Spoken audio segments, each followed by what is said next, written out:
안녕하세요. 오늘은 문자화식하고 1차 방정식에 대해서 얘기를 해볼게요.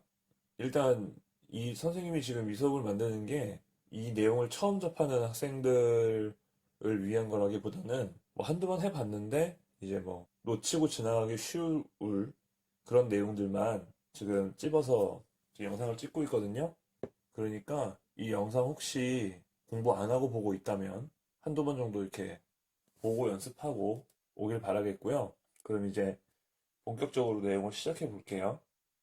먼저 수직선이에요. 수직선은 이걸 뭐 별것도 아닌데 이걸 왜 설명하느냐고 지금 생각할 수도 있겠지만 나중에 중학교 3학년 가면 이제 루트라는 걸 배우게 되고 뭐 이 루트가 뭐 수직선 위에 있는 거다 없는 거다 이게 실제로 존재하는 수다 아니다 뭐 이런 얘기를 하면서 수직선을 그때 좀 중요하게 다루거든요. 그때 내용을 이해하기 위해서는 이걸 알아야 돼요. 수학에서 선이라는 거는 이렇게 정의가 돼요. 뭐 교과서에는 사실 지금 요 마우스 포인터 보이죠? 요 마우스 포인터가 나타내는 이 점이 쭉 움직이면서 자취를 남기고 움직이면 이게 자취가 남는데 이것을 선이라고 해요. 근데 선생님이 이게 틀린 말이라는 게 아니고 근데 선생님은 나중에 이제 중학교 3학년 때 나올 내용 그리고 지금 이 책에 여기서 설명하고 있는 이 내용을 좀 더 다른 시각에서 볼 수 있는 좀 다른 이해 방식을 좀 설명을 하고자 해요. 선이라는 거를 이렇게 생각을 했으면 좋겠어요. 점들이 촘촘하게 빈틈없이 서로의 빈자리를 메꾸고 있는 무한 개의 점이요. 빈틈없이 이 자리를 메꿔서 우리 눈에 이제 빈틈이 없는 것처럼 보이게 되는 약간 그런 개념이라고 생각을 해볼게요. 짧게 말해서 선은 무수히 많은 점들이 모여있는 집합이라고 생각을 좀 해주세요. 자, 그리고 나서 읽어보겠습니다. 수직선. 이 수직선이라는 말은 직선이, 직선이라는 말이랑 수라는 말이랑 합친 말인데 무슨 말이냐면 일단 수직선은요, 직선을 그려요. 직선이 이렇게 쭉 똑바로 돼 있는 끝이 없는 선이죠. 그 선을 이루고 있는 수많은 점들 중에서 어떤 한 점을 기준으로 잡아요. 어떤 한 점입니다, 여기. 그 점을 기준으로 잡고 그 점에다가 0을 대응시키는 거예요. 0이라는 숫자를 이 점과 대응시키는 거예요. 짝을 지어준다는 말이죠. 그리고 나서 일정한 간격으로 이렇게 점을 찍어서 일정한 간격으로 점을 찍어서 원점의 오른쪽에는 양의 정수, 왼쪽에는 음의 정수를 차례대로 대응시킨 거예요. 여기는 1, 2, 3을 이렇게 짝을 지어주고요. 점이랑 여기 있는 점은 마이너스 1이랑 여기 있는 점은 마이너스 2랑 여기 있는 점은 마이너스 3이랑 뭐 이런 식으로 서로 짝을 지어주는 거예요. 그렇게 해서 생기는 게 밑에 나와 있는 이 그림입니다. 여기서 선생님이 말하고 싶었던 건 선이라는 건 무수히 많은 점들의 집합이다라고 이해를 해주면 이제 앞으로 배울 내용을 또 다른 관점으로도 볼 수 있다는 거예요. 자, 그리고 절대값이요. 이 절대값을 학생들이 이렇게 생각하기가 쉬워요. 선생님 그거 그냥 부호만 띄면 되는 거 아니에요? 맞아요. 그거 플러스 5에다가 절대값 씌우면 5예요. 그리고요, 뭐 마이너스 3에다가 절대값 씌우면 몇이냐? 3이에요. 근데 이거는요, 사실 절대값이라는 거는 이름이 이상하지 않아요? 이름은 무슨 무슨 값인데 우리는 무슨 계산하듯이 지금 생각을 하고 있죠. 플러스 5에 절대값을 씌우면 5가 나온다. 뭐 이런 식으로 계산을 하는 느낌으로 이해하는 경우를 봤는데 이거 사실 거리거든요. 수직선 위에서 원점에서 그 어떤 수까지 거리예요. 그러니까 이게 사실 무슨 말이었냐면 수직선 위에서 0에서 5까지 거리가 5칸이었다는 소리고 이 얘기는 뭐냐면 수직선에서 0부터 마이너스 3까지 거리가 3칸이라는 소리예요. 여기서 하나 짚고 넘어가야 할 점, 거리는 항상 양수라는 거예요. 당연한 소리를 왜 자꾸 하세요? 여러분이 이 당연한 소리를 문제 풀 때 잠깐 까먹고 푸니까 하는 말이에요. 절대값은 거리이고 항상 양수입니다. 그래서 우리가 결론적으로 부호만 띄면 나온다고 생각을 하는 거예요. 아시겠죠? 자, 다음 개념 한번 볼게요. 자, 등식, 방정식, 항등식 뭐 이런 걸 이제 공부를 할 건데 일단 우리는 이 식이라는 개념을 먼저 다시 떠올려야 돼요. 우리는 식을 배웠어요. 이 전에 식이라는 건 뭐 문자나 숫자 같은 걸로 이게 문장을 만들듯이 이런 숫자와 부호들을 나열해가지고 만든 일종의 언어로 치면 문장 같은 거죠. 뭐 2, x 더하기 3 빼기 뭐 a 이런 식으로 문자와 숫자를 이용해서 기호 더하기 빼기 기호도 포함해서요. 그런 걸로 이렇게 만든 건데 그 식에는 또 여러 가지 종류가 있겠죠. 여러 가지 종류가 있는데 그 중에 하나인 등식을 지금 우리는 배우는 거예요. 등식이라는 건 뭐냐면 밑에 읽어볼게요. 식이에요, 일단. 그런데 등호가 있어요. 왜 등호를 썼냐면요. 같음을 나타내요. 두 수나 식이 등호의 양쪽에 있는 두 수나 식이 같음을 나타내는 거예요. 아, 물론 한쪽은 식이고 한쪽은 수여도 상관없죠. 식은 식, 수는 수 이렇게 하지 않아도 수는 식, 뭐 식은 수 이렇게 표현할 수 있습니다. 자, 참고로 한번 읽어볼게요. 등호를 사용하지 않거나 등호가 없거나 등호 대신 부등호로 사용한 식. 이 부등호라는 말은 이 안일 붙자 써가지고 등호가 아니란 소리죠. 뭐 어느 한쪽이 큰 거예요. 같지가 않고요. 어느 한쪽이 큰 거예요. 이런 식은 등식이 아니다. 등호를 써야 등식이니까요. 자, 또 등식 중에서도 여러 가지 종류가 있는데 그 중에 이제 두 개를 배울 거예요. 방정식과 하나는 항등식이에요. 항등식은 중요한 개념이긴 하지만 이 중학교 1학년 과정에서는 그냥 이런 게 있다 정도? 그 이상 깊이 들어가지 않고 나중에 고등학교 올라가서 조금 깊이 배워요. 그래서 지금은 그냥 읽고 간단하게만 한번 짚고 넘어갈게요. 항등식이라는 건 미지수 x에다가 뭘 대입해도 항상 참이에요. 이 등식이 참이라는 말은 등호가 성립한다. 즉 왼쪽이랑 오른쪽이 같다. 그래서 맞는 말이다. 뭐 이런 말이 되는 거예요. 밑에 얘가 있죠. 2x 더하기 x는 3x다. 이런 것 같은 경우는 왼쪽식이랑 사실 오른쪽식이랑 이 저 앞에 그 문자화식 정리하는 거, 뭐 더하기 빼기 다 정리하는 거 열심히 연습한 친구라면 사실 2x 더하기 x 하는 순간 그냥 3x랑 똑같은 거네? 뭐 이거 당연한 식을 써놨어? 뭐 이렇게 생각을 할 수도 있어요. 그런데 생각을 해봐요. x에다가 뭘 넣든지 간에 왼쪽이랑 오른쪽이 같으려면요. 왼쪽식이랑 오른쪽식이랑 같아야 돼요.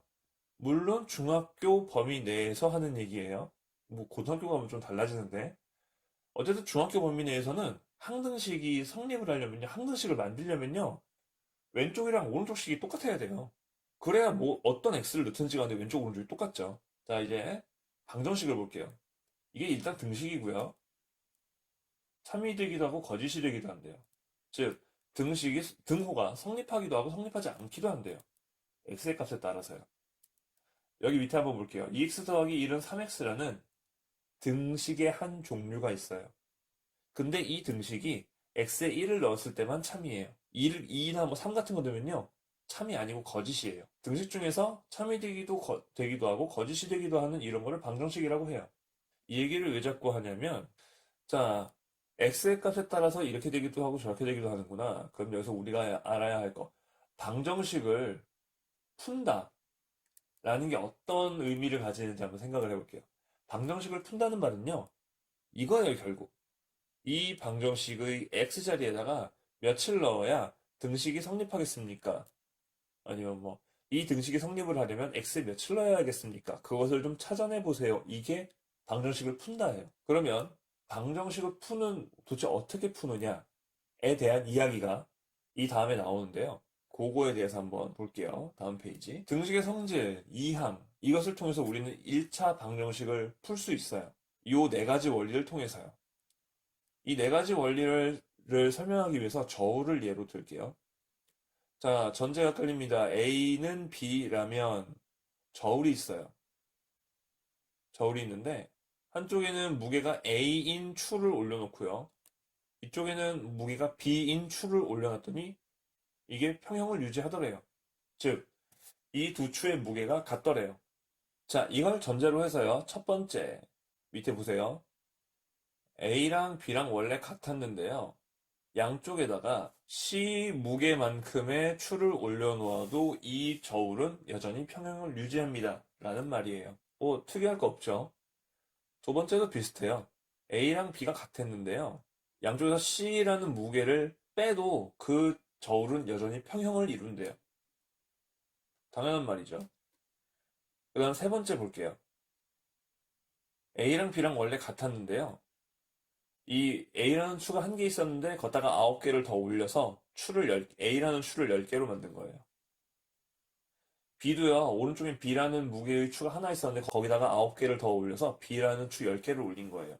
똑같지 않겠어요? 무게가? 그죠? 자, 네 번째, 이게 제일 중요해요.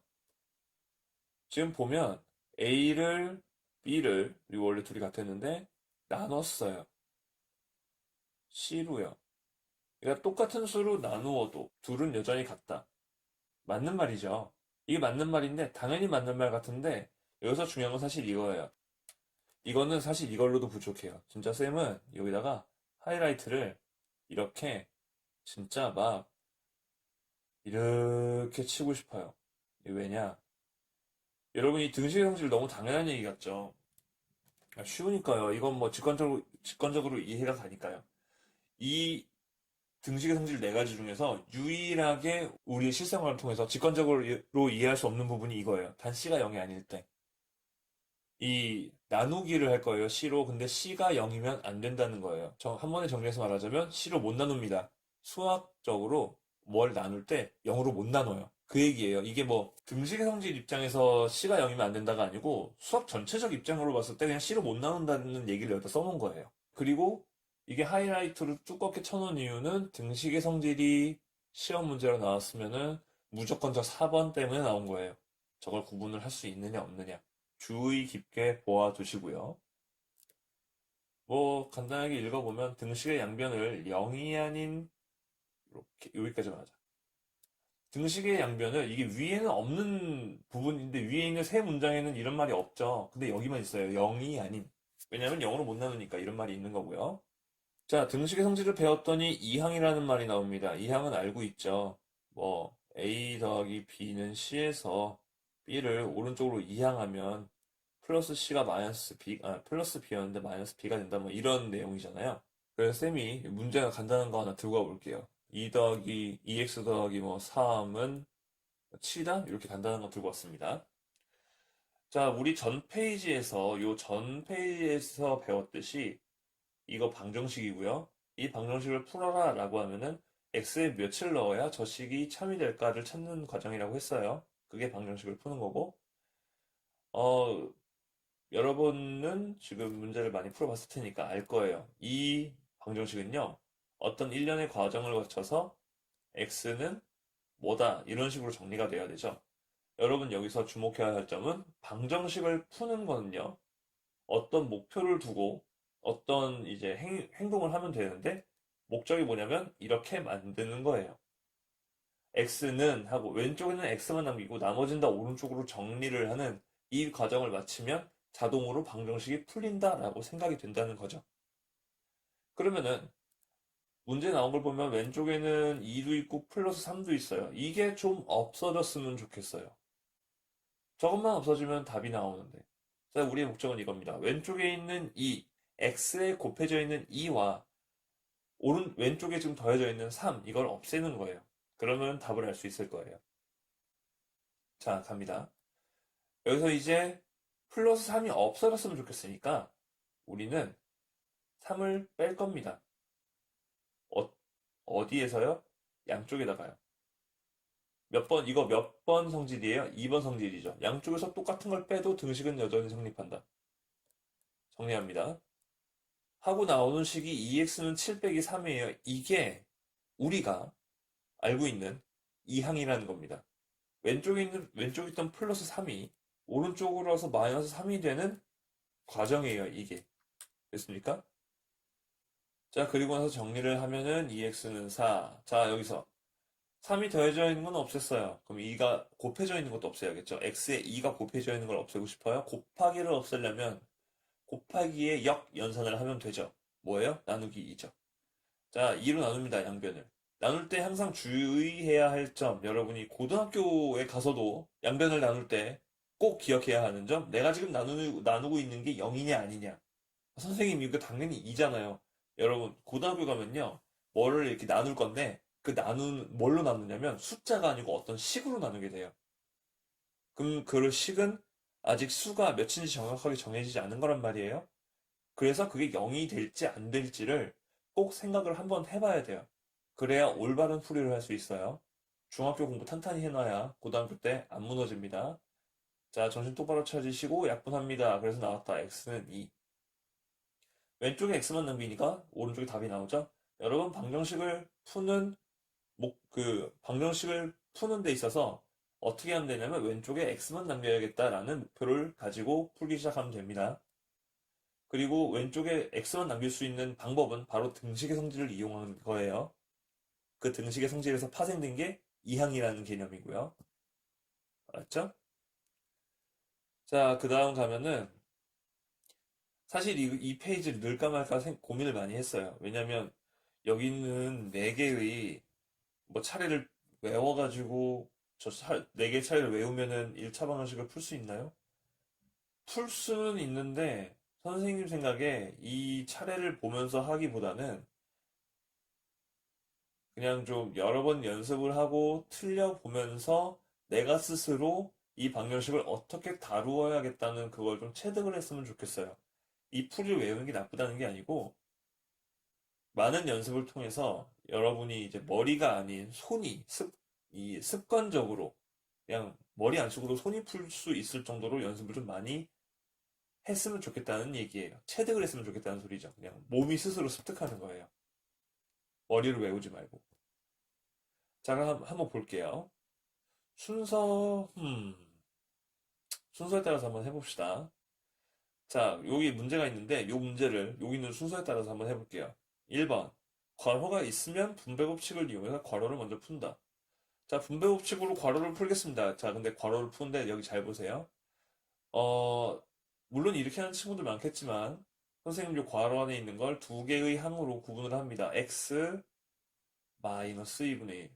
이거 2분의 1이 아니고요. 마이너스 2분의 1이라고 한 번에 좀 인식하는 습관을 들였으면 좋겠어요. 이렇게 하면은 중간에 부호 틀릴 일이 없거든요. 여러분, 괄호 풀다가 틀리는 일 많았죠?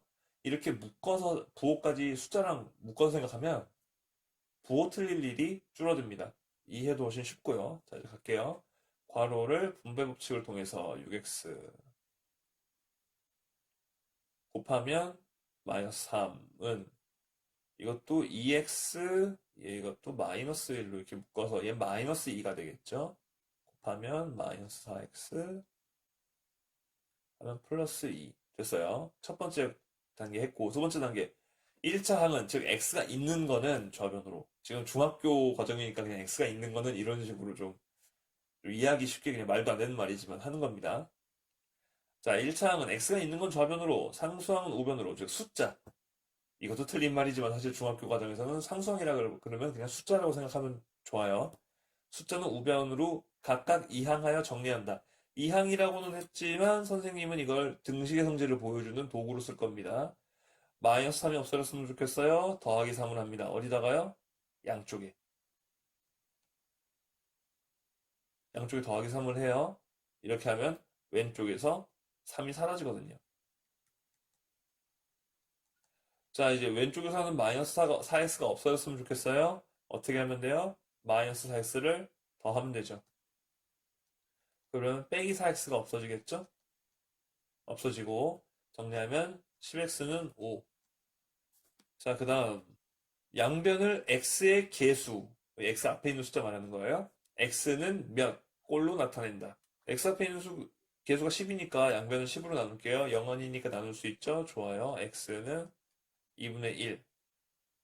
이렇게 구했죠.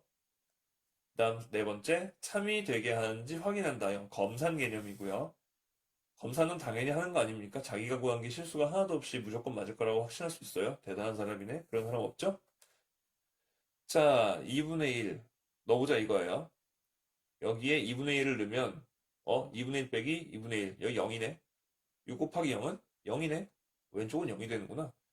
여기다가 2분의 1을 넣어봅시다. 1 빼기 1 여기 0이네. 곱하기 마이너스 2 이것도 0이네. 뭐 같네요. 왼쪽도 0 오른쪽도 0 같네요. 확인 체크 끝. 됐습니까? 자, 이런 과정을 거쳐서 여기 되게 엄청 남네. 많이 쓸 줄 알고 크게 준비했는데. 자, 어쨌든요.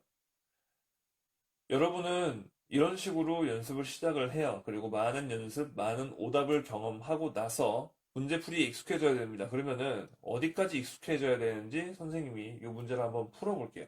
한번 보세요. 여러분이 이 정도의 속도로 틀리지 않고 풀 수 있을 때까지 연습을 하면 되는 겁니다. 자, 해볼게요. 곱하면 4x, 곱하면 2, 뒤에 있는 플러스 1, 곱하면 마이너스 9x, 곱하면 플러스 3, 뒤에 있던 플러스 4.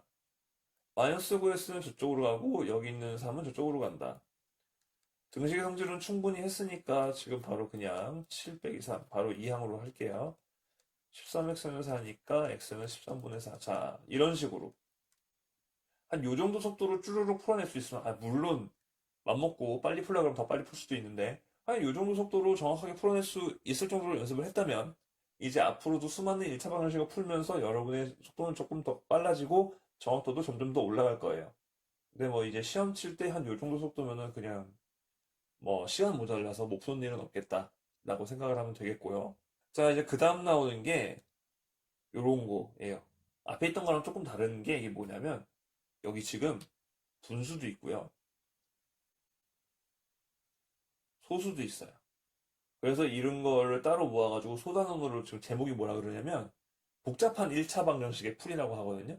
우리가 아까 앞에 푼 두 문제는 그냥 1차 방정식의 풀인데 이거는 복잡한 1차 방정식이라고 해놨어요. 왜 복잡하다? 소수나 분수가 있으니까. 자, 논리적으로 생각을 해볼게요. 소수나 분수가 있으니까 1차 방정식이 복잡해? 복잡하면 풀기가 힘들어. 풀기가 쉬우려면 어떻게 해야 돼? 안 복잡하게 만들면 돼. 안 복잡하면 어떻게 하면 돼? 안 복잡하게 하려면 분수나 소수를 없애면 돼. 이렇게 되는 거거든요. 분수나 소수를 없애봅시다. 자, 0.25는 먼저 100분의 25이고 얘 약분하면 4분의 1이죠? 얘도 결국 분수고 분모에 4가 있네. 3도 있고 6도 있네. 3과 4와 6의 공배수를 생각을 해봅시다. 왜? 양쪽에다가 3과 4와 6의 공배수를 곱하면은 약분돼서 사라질 거거든. 그런데 숫자가 크면 너무 힘드니까 공배수 중에 가장 다루기 쉬운 작은 수를 생각해보자. 뭐예요? 최소 공배수죠. 3과 4와 6의 최소 공배수. 자, 갑니다. 앞에 했던 얘기인데 이거 요따구로 요렇게 이렇게 해가지고 3, 1, 4는 안 나눠지는데 뭐 하나 정도는 괜찮다고 하셔서 선생님이 이러지 마시고요. 뭐 2도 1 안 나눠지니까 그냥 넘어가도 된다고 하셨어. 이러지 마시고 틀렸던 소리가 아니에요. 이렇게 하지 마시고요. 좀 더 깊은 이해를 연습하기 위해서 제발 소인수분해를 써서 해주세요. 3은 소인수분해하면 3, 4는 소인수분해하면 2 곱하기 2, 6은 소인수분해하면 3 곱하기 2. 왜 칸을 이렇게 지그재그로 쓰는지 알죠? 자, 여기다가 어떤 수를 곱해서 동일한 수를 만들어내자가 최소 공배수를 구하는 아이디어라고 했어요. 빈칸 채우면 된다고 했죠? 여기 빈칸? 빈칸 채워주면 된다고 했죠? 여기 빈칸들? 자, 여기다가 2 곱하기 2 해서 12 만들자. 여기다가 3 곱해서 12 만들자. 여기다가 2 곱해서 12 만들자. 이게 최소 공배수의 아이디어라고 했어요. 그래서 여기 있는 수를 좀 모조리 내려서 모두 곱한다고 했죠? 그게 빈칸을 모두 채웠을 때 나오는 수니까. 자, 그래서 12가 나왔습니다. 12 곱하자. 자, 일단 좌변 전체에다가 12를 곱해볼게요. 아니, 이런 4분의 1을 바꿀게요. 이런 당연한 걸 왜 보여줘요? 라고 하실 수도 있겠지만, 참, 아마 본인이나 옆에 있는 친구가 이렇게 하는 걸 봤을 거예요. 12를 곱하라고 했더니, 모든 여기에다가 다 12를 곱합니다. 정말 기적 같은 논리예요. 이게 항마다 곱해줘야 되는데, 우리가 이렇게 아래처럼 써놓고 보면, 분배 법칙으로 12는 이쪽 항과 이쪽 항에만 곱해주면 되는 건데, 이거 그냥 대충 생각해가지고 여기는 모든 수에다 다 곱하는 거예요. 기본이 안 됐죠. 여러분, 공부할 땐 기본이 중요한 거예요. 이런 엉뚱한 실수는 좀 안 했으면 좋겠어요. 기본을 탄탄히 해서. 자, 어쨌든 갑니다. 그래서 곱하면은 이렇게 되고, 곱하면은 이렇게 되고, 그거 보여주려고 일부러 저거 쓴 거예요. 자, 됐죠? 이 다음부터는 이제 우리 아까 앞에서 했던 그냥 일반적인 1차 방정식의 풀이와 같습니다.